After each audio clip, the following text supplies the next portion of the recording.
नमस्कार मैत्रिणींनो, मधुशाज रेसिपीमध्ये तुम्हा सर्वांचे खूप मनापासून स्वागत. तर आजपासून आपण आपल्या चॅनलवरती एक नवीन सिरीज चालू करतोय, तो म्हणजे ऑफिसचा डबा. प्रत्येक गृहिणीला प्रश्न पडतो की बाबा ऑफिसच्या डब्याला काय द्यायचं.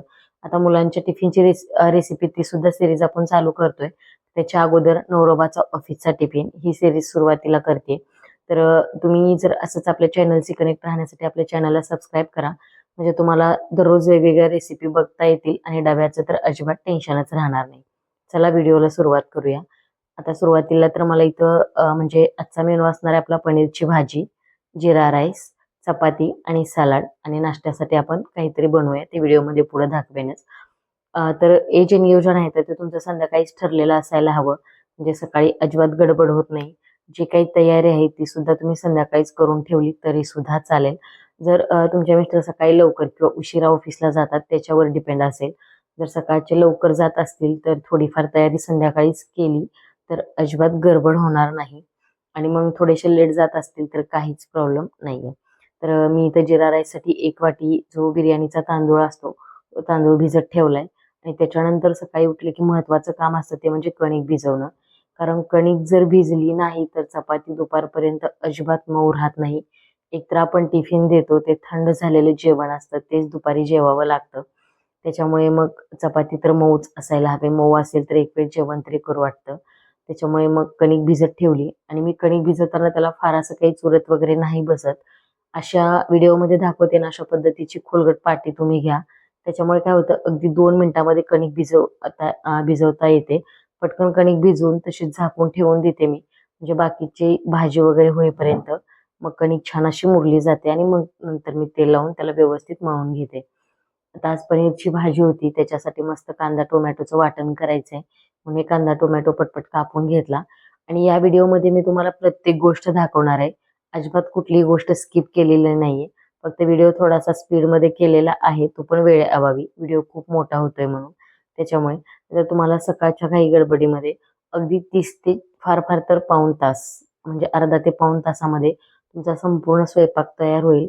अशाच पद्धतीच्या रेसिपी आपण या सीरीजमध्ये बघणार आहोत. तर आता हा लोखंडी तवा आहे त्याच्यामध्ये मी कांदा टोमॅटो छान भाजून घेतलं तेल टाकून. आता त्याच्यामध्ये 4-5 काजू आणि 1 ते 1.5 चमचा तीळ घालायचे. म्हणजे भाजीचं जे वाटण आहे किंवा ग्रेव्ही आहे तर ती छान मिळून येते. अजिबात त्याचं पाणी एकीकडं आणि ग्रेव्ही एकीकडं अजिबात होत नाही. आता हे छान भाजून झालंय. गॅस बंद करायचा आणि मिश्रण आहे असं तव्यामध्येच थंड होऊन द्यायचं. आता हे थंड होते तोपर्यंत आपण पुढची तयारी करूयात. कारण नाश्त्यासाठीचा जो कांदा मिरची होतं तर ते सुद्धा कापायचं बाकी होतं. तर ते मी लगेचच कट करून घेतलं. कारण आता वाटण केल्याशिवाय तर आपण भाजी करू शकत नाही. मग तोपर्यंत वेळ असतो. तर अशा वेळामध्ये अशी छोटी-छोटी कामं करून घ्यायची. आता सगळं कांदा, कोथिंबीर वगैरे मी कापून घेतलं आणि सगळा स्वयंपाक झाल्यानंतर मग नाश्ता बनवायचा. म्हणजे काय होतं नाश्ता तरी ॲटलीस्ट गरम राहतो. पण माझ्याकडे आता असं आहे की जो नाश्त्याचा टिफिन आहे तो सुद्धा मी पॅक करून देते आणि माझे मिस्टर ऑफिसला गेल्यानंतर मग नाश्ता करतात. कारण ते सकाळी जवळ-जवळ 7:30 पावणे 8ला घराबाहेर पडतात. त्याच्यामुळे इतक्या सकाळी नाश्ता नाही करत म्हणून मग मी डब्यामध्ये पॅक करून देते. तुमचं सुद्धा असंच काहीसं असेल तर असं केलं तरी सुद्धा चालेल किंवा मग घरी नाश्ता करून जात असतील तरी सुद्धा स्वयंपाक झाल्यानंतर नाश्ता बनवा, जेणेकरून नाश्ता गरम राहील. आता भाजीचं वाटण मी करून घेतलंय. आता लगेच मी जिरा राईसला फोडणी देते. कढईमध्ये 2 चमचे साजूक तूप घातलंय, 1 चमचा जिरं घातलंय, काही खडे मसाले घातलेत. छान असं मस्त सगळं व्यवस्थित फ्राय करून झालं, की याच्यामध्ये भिजत ठेवलेला 1 वाटी तांदूळ घालून घेतला. तांदूळ व्यवस्थित 1-2 मिनिटं तेलामध्ये परतून घ्यायचा आणि मग त्याच्यामध्ये ज्या वाटीने तांदूळ मोजला त्या वाटीने 1.5 वाटी गरम पाणी टाकायचं. आता जिरा राईस बनवताय तेलामध्ये बनवा किंवा तुपामध्ये बनवा. पण तुम्ही टिफिनसाठी बनवताय दुपारपर्यंत व्यवस्थित राहायला पाहिजे. याच्यासाठी तूप वापरणंच बेस्ट ऑप्शन आहे. आणि असंही मोदीजींनी सांगितले, की बाबा खाद्यतेल वगैरे कमी वापरायचं. म्हणजे 10% कम करो. तर आपण पूर्ण तुपामध्ये बनवलं तरी सुद्धा चालेल. एकदम मस्त आणि सुटसुटीत जिरा राईस तयार होतो. तांदूळ व्यवस्थित परतून घेतला. त्याच्यामध्ये चवीपुरतं मीठ घातलंय. थोडीशी लिंबाची फोड टाकली. त्याच्याऐवजी तुम्ही लिंबाचा रस टाकला तरी सुद्धा चालेल. व्यवस्थित मिक्स करून घ्यायचं आणि हां, आता इथे याच्यामध्ये पाणी जे आहे ना, तर ते गरम पाणी टाकायचं. म्हणजे तांदूळ जो जिरा राईस आहे तो अगदी सुटसुटीत होतो. अजिबात वेगळा असा होत नाही. आता कुकरचं झाकण लावून याच्या 2 शिट्ट्या करून घ्यायच्या आणि आता आपण लगेच पुढची तयारी करून घेऊयात. आता जो हा कुकर आहे तर तो उचलून मी दुसऱ्या गॅसवरती ठेवून दिला. म्हणजे भात आपला त्याचं ती शिजून जाईल आणि तोपर्यंत माझी भाजी सुद्धा इकडे तयार होईल. आता एक कढई गॅसवरती ठेवली. त्याच्यामध्ये 2 चमचे तेल ठेवले. भात आपला शिजतोय. गॅस एकदम कमी ठेवलाय मी आणि लो टू मीडियम गॅसवरती त्याच्या 2 शिट्ट्या आपण करून घ्यायच्या जिरा राईससाठी. कुणी कढईमध्ये सुद्धा बनवलं तरी सुद्धा चालेल, पण कुकरमध्ये झटपट होतो आणि खरंच छान शिजला जातो. म्हणजे मी नेहमी कुकरमध्येच बनवते आणि सकाळची तर एवढी गडबड असते, तर त्याच्यामुळे कुकरमध्ये बेस्ट ऑप्शन आहे. आता भाजीसाठी कढईमध्ये 2 चमचे तेल घेतले, त्याच्यामध्ये थोडंसं जिरं टाकले आणि आता जे आपण भाजीसाठी वाटण करून घेतलं होतं ते वाटण याच्यामध्ये घालून व्यवस्थित छान असं परतून घ्यायचं. आता तेल कडकडीत गरम नसावं, अगदी थोडंसं तेल गरम असताना मग वाटण टाकून घ्यायचं. म्हणजे जेणेकरून जे तेल आहे कढईमधलं ते अजिबात बाहेर उडत नाही. फार कडकडीत तेल करून जर गरम करून जर वाटण टाकलं तर सगळं तेल बाहेर ओढलं जातं. इव्हन भाजीला तेलही राहत नाही आणि आपला गॅस सुद्धा खूप जास्त प्रमाणामध्ये खराब होतो. म्हणून तेल थोडंसं थंड असताना वाटण छान असं त्याच्यामध्ये परतून घ्यायचं. आता याच्यामध्ये मसाले टाकूयात. जे मसाले आहेत त्याची लिस्ट सुद्धा मी शेजारी देते. स्क्रीनवरती तुम्ही नक्की चेक करा. धना पावडर घातली मी, हळद पावडर, 2 चमचे मिरची पावडर घातली आणि इथं मी गरम मसाला वापरते. तुम्हाला जर गरम मसाला नको असेल किंवा तुमच्याकडे जर स्पेशल पनीर मसाला असेल, तो वापरला तरी सुद्धा चालेल. आता मी इथं किचन किंग मसाला वापरलेला आहे अर्धा चमचा. व्यवस्थित मिक्स करून घ्यायचंय. आता ग्रेव्हीला छान मस्त असं तेल सुटलंय. आता याच्यामध्ये टाकायचं आपल्याला गरम पाणी. जे मिक्सरचं भांडं वगैरे होतं, ज्याच्यामध्ये आपण वाटण बनवलेलं, ते सुद्धा विसळून टाकून घ्या. म्हणजे जेणेकरून त्याला लागलेली जी पेस्ट आहे ती सुद्धा वाया जाणार नाही. छान असं व्यवस्थित मिक्स करून घेतलंय. भाजीला छान उकळी आली ग्रेव्हीला. आता याच्यामध्ये चवीपुरतं मीठ घालायचंय. मी याची झाकण काढून 2 मिनिटाची वाफ घेतली. आता परत एकदा झाकण ठेवून याची 2 ते 3 मिनिटाची छान वाफ घ्यायची. जेणेकरून ग्रेव्हीला छान असं तेल सुटलं पाहिजे. तर हे बघा एकदम मस्त अशी ग्रेव्ही आपली शिजली. एकदा ग्रेव्ही मिक्स करून घ्यायची आणि मग आपण जे पनीर होतं कट करून घेतलेलं, तर ते सगळं पनीर याच्यामध्ये टाकून घ्यायचं आहे. आता भाजीसाठी पनीर फ्राय वगैरे करून वापरायची गरज नाहीये. आहे असं कच्चं पनीर वापरा म्हणजे ते भाजीमध्ये मऊसूत राहतं. आता व्यवस्थित मिक्स करून घेतलंय. भाजी सुद्धा अजून एक 5 ते 7 मिनिट छान अशी एकदम कमी गॅसवरती झाकण ठेवून शिजवून घेतली. त्याच्यावरती खूप सारी अशी मस्त फ्रेश कोथिंबीर, याच्याऐवजी कसुरी मेथी टाकली तरी सुद्धा भाजीला खूप छान चव येते आणि आपली पनीरची भाजी तयार झाली. आता भाजी थंड होण्यासाठी मी साईडला ठेवून देते आणि आता नंबर येतो तो म्हणजे चपात्याचा. आता चपाती बनवण्याच्या अगोदर मी पोहे भिजवून घेतलेत कारण नाश्त्यासाठी आज पोहे बनवणार आहे मी. आता कणकीला तेल लावून मस्त अशी कणिक व्यवस्थित मऊ करून घ्यायची. म्हणजे चपात्या सुद्धा छान अशा मऊसूत तयार होतात आणि आमच्याकडे घडीच्या चपात्या बनवल्या जातात. आमच्याकडे याला पोळ्या वगैरे असं काही म्हणत नाहीत. याला चपातीच म्हणतात आणि पोळी म्हणजे पुरणाची किंवा शेंगदाण्याची झाली. चपातीला आमच्याकडे पोळी म्हणत नाहीयेत. जसं तुमच्याकडे खातात फुलके, पोळी, भाकरी जे खातात ते तुम्ही या वेळामध्ये बनवू शकता. आता मस्त अशी घडीची चपाती मी इथे लाटून घेते.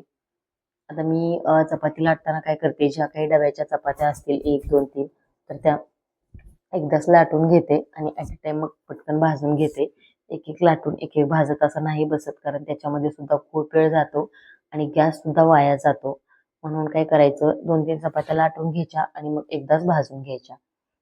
कणिक सुद्धा एकदम आपली मऊसूत झाली. तुम्हाला चपाती लाटताना अंदाज येत असेल की किती छान कणिक भिजली जाते. पण जेव्हा तुम्ही टिफिन बनवायला लागता तर तेव्हा सुरुवातीला पीठ भिजवायचं. म्हणजे तुमची भाजी किंवा भात ज्या काही गोष्टी आहेत तर त्या होईपर्यंत पीठ छान भिजलं जातं आणि चपाती सुद्धा एकदम मऊसूत तयार होते. तर आता तव्याला छान असं तेल लावून चपाती दोन्ही बाजूने छान अशी शेकून घ्यायची. वरून सुद्धा त्याला भरपूर तेल लावते मी, कारण बिना तेलाचं आमच्याकडे अजिबात काही खात नाहीत आणि जर चपातीला तेल व्यवस्थित नाही लावलं तर चपाती सुद्धा पाहिजे तितकी मऊ होत नाही. अतिशय टम्म फुगलेल्या आणि एकदम मऊसूत अशा चपात्या तयार होतात. आता गव्हाचं म्हणाल तर हे गहू आमच्या घरचे आहेत शेतातले. कुठलेही विकतचे वगैरे नाहीयेत आणि घरच्या गव्हाची चव खरंच कशालाच येत नाही त्याची सर. आणि तुम्ही व्हिडिओमध्ये बघू शकता एकदम मऊसूत अशी चपाती तयार होते आणि मी त्याला असं भरपूर तेल लावून घेतलंय. तुम्ही तुपाचा सुद्धा वापर इथं नक्कीच करू शकता. एकदम मस्त अशा चपात्या माझ्या तयार झाल्यात. आता चपात्या सुद्धा मी थोड्याशा थंड करून घेते, म्हणजे त्याच्यातली वाफ काढून मग त्या डब्यामध्ये भरून घ्यायची. चला आता एकच चपाती भाजायची राहिली. जवळ-जवळ सगळा स्वयंपाक होत आलाय, म्हणजे जो काही टिफिनचा आहे तो. आणि खरं सांगायचं तर मी म्हणून मीच नाही, सकाळी प्रत्येक गृहिणीची अशीच तारांबळ उडते आणि दररोज डब्याला काय द्यायचं हा तर प्रश्न प्रत्येकीचाच असतो. म्हणूनच मी तुमच्या सगळ्यांचं टेन्शन कमी करण्यासाठी ही सिरीज चालू केली आहे. कारण खूप सारे यूट्यूबर आहेत. प्रत्येकाने म्हणजे आता मुलांचे स्कूल सुरू झाल्यात. टिफिन सीरीज वगैरे दाखवतात. ते प्रत्येकासाठी म्हणजे युजफुलच आहे, की आपल्याला पटकन नाही सुचत काय करायचं किंवा काय नाही. तर तुम्ही असे व्हिडिओ बघितले तर पटकन तुमच्या लक्षात सुद्धा येतं. आणि महत्त्वाचं म्हणजे दररोज एक वेगळा नवीन पदार्थ आपण बनवू शकतो. भाज्या रिपीट होत नाहीयेत कमीत कमी 8-15 दिवस तरी. आणि म्हणजे प्रश्न हा असतो, की भाजीला काय द्यायचं फक्त डब्याला. पण दररोज चपाती भाजीच न देता तुम्ही वेगवेगळे ऑप्शन सुद्धा निवडू शकता. तेच मी तुम्हाला संपूर्ण या व्हिडिओमध्ये सांगण्याचा प्रयत्न केलाय किंवा दाखवण्याचा सुद्धा प्रयत्न केलाय, की ऑफिसचा टिफिन कसा असावा किंवा दररोज काय द्यावं. आणि यात खूप साऱ्या छोट्या-मोठ्या गोष्टी आहेत. तर त्यामुळे तुम्ही आपल्या चॅनलला नक्की सबस्क्राईब करा आणि या सीरीज जर तुम्ही सबस्क्राईब करून बेल आयकॉन प्रेस केलं तर ह्या सीरीजचं नोटिफिकेशन नक्कीच तुम्हाला येईल आणि तुमचा एकही व्हिडिओ अजिबात मिस होणार नाही. आता चपात्या थंड होत होत्या. भाजीसुद्धा मी डब्यामध्ये काढून डिशमध्ये ठेवली होती थंड होण्यासाठी. आणि आता बनवायचे होते ते म्हणजे पोहे, कांदे पोहे. आणि आपल्या महाराष्ट्रीयन घरामध्ये सगळ्यांच्या घरात प्रत्येकाच्या आवडीचा पदार्थ म्हणजे नाश्ता किंवा इझी करायला सोपा. आठवड्यातून 1, 2, 3 वेळा होणारा म्हटलं तर कांदे पोहे. आता मी सुद्धा इथं मस्त असे कांदे पोहे बनवून घेतलेत आणि आमच्याकडे भरपूर शेंगदाणे घातलेले कांदे पोहे खातात. म्हणजे बिना शेंगदाण्याचं किंवा विदाऊट कुटाचं अजिबात काहीच घरात कोणीच खात नाही. त्याच्यामुळे आणि याच्यामध्ये मी थोडीशी किंचित साखर टाकली जेणेकरून पोहे थोडा वेळ मऊ राहतील. अजिबात ते वातड वगैरे होणार नाहीत म्हणून.